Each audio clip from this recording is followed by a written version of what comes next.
नमस्कार, current expose में आपका स्वागत है और मैं हूँ आपके साथ साधना सिंह। आज हमारे समक्ष मौजूद है इंदौर एडिशनल डीसीपी राजेश दंडोतिया जी, जो साइबर क्राइम के बारे में हम इनसे चर्चा करेंगे। किस प्रकार से ऑनलाइन फ्रॉड किया जा रहा है, किस तरह से धोखाधड़ी लोगों के साथ हो रही है, किस तरह से फ्रॉड कॉल स्कैम किया जा रहा है। आज हम इनसे इसके बारे में चर्चा करने वाले हैं, किस तरह से लोगों को इससे बचना चाहिए, किस तरह से फ्रॉड कॉल की सेफ्टी की जाए। इसके सर करंट एक्सपोज़ में आपका बहुत-बहुत स्वागत थैंक यू है। Very much. Thank you.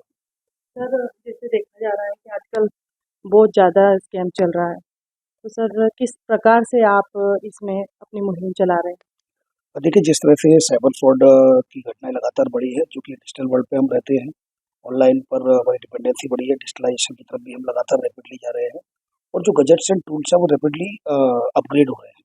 ये अपग्रेडेशन जो है, वो इतना जल्दी हो रहे हैं, रैपिड हो रहे हैं कि व्यक्ति इनको समझ भी नहीं पाता और तब तक अपडेट हो जाते हैं। तो कहीं न कहीं ये गैप है, इस वजह से ये लगातार साइबर फ्रॉड की घटनाएँ बढ़ रही हैं, तो कहीं न कहीं लोगों को अवेयरनेस की ज़रूरत है। अगर हम देखेंगे तो लगभग 20 लाख से अधिक जो एनसीआर की रिपोर्टिंग पोर्टल है 2024 में 20 लाख से अधिक कंप्लेंट रजिस्टर की गई है और जबकि लगभग 23,000 करोड़ रुपए विक्टिम्स ने इंडिया में केवल अकेले 2024 में ही लूज़ किया है। अगर आईपीसी का जो डाटा माने तो जो एनसीआरबी पोर्टल का डाटा है, तो कहीं न कहीं अपराध डिजिटल जो क्राइम है वो बढ़ रहे हैं।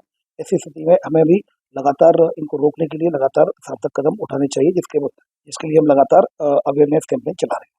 पर सर जैसे देखा जाए जैसे हम लोग जितना जितना अवेयरनेस आप तो पूरी कोशिश कर रहे हैं, जितना अवेयरनेस फैला रहे हैं, फ्रॉड रुकने का नाम नहीं ले रहे हैं, तो इसमें कहीं न कहीं इसकी कमी कहाँ है? देखिए, awareness is a slow and study process और धीमे-धीमे ये होती है, लेकिन इसका इम्पैक्ट डीप होता है। इसका मैं एग्ज़ाम्पल आपको बताऊँ कि डिजिटल अरेस्ट के मामले लगभग 80 से अधिक थे 2024 में हमारे जो क्राइम ब्रांच इंदौर में और उसमें लगभग 6 करोड़ से अधिक की राशि उन्होंने लूज़ की थी। और 2025 में अगर हम देखेंगे 1 जनवरी से लेके अभी तक, तो सिंगल डिजिटल अरेस्ट का मामला सामने नहीं आया है। तो इट मीन्स कि अवेयरनेस की जो कैंपेन लगातार चल रही है इंदौर पुलिस कमिश्नरेट के द्वारा, जितने भी इन्फ्लुएंसर्स हैं, सेलिब्रिटीज़ हैं, लॉ एनफोर्समेंट एजेंसीज़ हैं, वो लगातार काम कर रही हैं। तो मुझे लगता है कि अवेयरनेस का इम्पैक्ट पड़ता है, चूँकि हमें बड़े मास को अवेयर करना है, तो निश्चित रूप से उसके परिणाम अभी बहुत ड्रास्टिक नहीं दिखेंगे। लेकिन मुझे पूरा भरोसा है कि अगर हम धीमे-धीमे स्लो एंड स्टडी प्रोसेस है अवेयरनेस, अगर हम लगातार कंटिन्यूअसली करते रहेंगे, इसको मूवमेंट के रूप में लेंगे, एक कैंपेन के रूप में नहीं बल्कि एक मूवमेंट के रूप में लेंगे, लगातार इसको करते रहेंगे, तो मुझे पूरा विश्वास है कि आने वाले समय में साइबर क्राइम में कमी देखने को आएगी। सर जैसे हम इसको बोलें कि साइबर में आप मुहिम चला रहे हैं, मुहिम नहीं मतलब आपने तो जंग ही छेड़ दी है। इतने एक्टिवनेस जो आप दिखा रहे हैं और सर मैं ये देखना चाहती हूँ कि लोगों को ये बताना चाहती हूँ कि जैसे किसी के पास कॉल आता है, फ्रॉड कॉल आता है या कुछ भी आता है, तो कैसे इसका पता लगाया जाए कि ये फ्रॉड कॉल्स हैं? देखिए, सबसे बड़ी बात ये है कि अननोन नंबर्स को सस्पेक्टेड मानें। अननोन नंबर को हमेशा सस्पेक्टेड मानें, अननोन वेबसाइट को हमेशा सस्पेक्टेड मानें, अननोन लिंक को सस्पेक्टेड मानें, हर अज्ञात को आप सस्पेक्टेड मानें। जब हर अज्ञात को आप सस्पेक्टेड मानेंगे, तो आप ऑटोमेटिकली फिर उसको वेरीफाइड करने की कोशिश करेंगे। क्योंकि अगर किसी चीज़ में आपको संदेह हो गया, तो फिर आप उसको वेरीफाइड करने की भी कोशिश करेंगे। तो आसानी से भरोसा नहीं करना है, वेरीफाइड करना है उसको। किसी अननोन नंबर से फॉर एग्ज़ाम्पल परिचित बनकर कोई कॉल करता है, जिस तरह के फ्रॉड होते हैं कि मैं मौसी का लड़का बोल रहा हूँ या उनका दामाद बोल रहा हूँ, तो हमें वेरीफाइड करना है और हम पैसे ट्रांसफ़र कर देते हैं। तो कहीं न कहीं हमें वेरिफ़िकेशन की ज़रूरत है। कोई भी अननोन लिंक आती है, हम उसको क्लिक कर देते हैं। क्लिक करने के बाद देखते हैं हमारे ओटीपी हमारे स्क्रीन शेयर हो जाता है। तो हमारा ओटीपी हम बताते भी नहीं है, तब भी हमारे साथ फ्रॉड हो जाता है क्योंकि हमने अननोन लिंक को क्लिक कर दिया। हमने अननोन एपीके फाइल को डाउनलोड कर दिया, तो हमारा व्हाट्सएप हैक हो जाता है क्योंकि नंबर कॉल फॉरवर्डिंग में चला जाता है और व्हाट्सएप को कंट्रोल कर लेता है ओटीपी चेंज करके। कहीं न कहीं there is any action then reaction. अगर आप कुछ करेंगे जो जो अगर गलती से गलत हुआ, तो फिर उसका रिएक्शन होगा। तो आप अ, हर अनजान और अज्ञात को संदेह की दृष्टि से देखें, तो आप निश्चित रूप से उसको वेरीफ़ाई करें। सर जैसे आपने एकदम से ऐसा कैसे सोचा कि फ्रॉड कॉल्स के बारे में इस तरह से मुहिम चलाना जैसे पीछे पड़ना और लोगों को समझाना, जैसे अवेयरनेस इस तरह से फैला रहे हैं आपके मतलब लगातार एक्टिव हैं।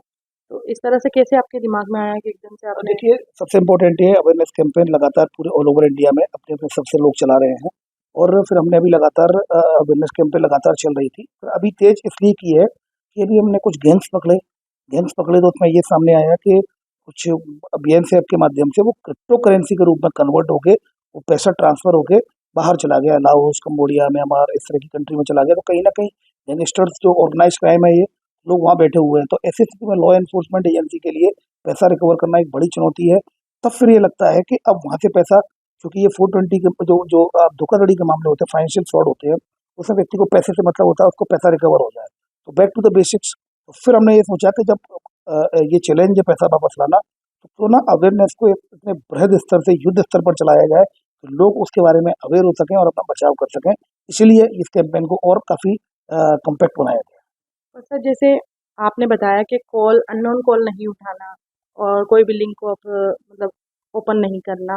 पर सर जैसे जैसे चार्जिंग पॉइंट, जैसे हम स्टेशन जा रहे हैं, कहीं पर जा रहे हैं, तो वहाँ पर सार्वजनिक चार्जिंग पॉइंट लगे रहते हैं, उनमें चार्ज लगाते से ही या फिर कुछ भी तो डेटा शेयर हो जाना।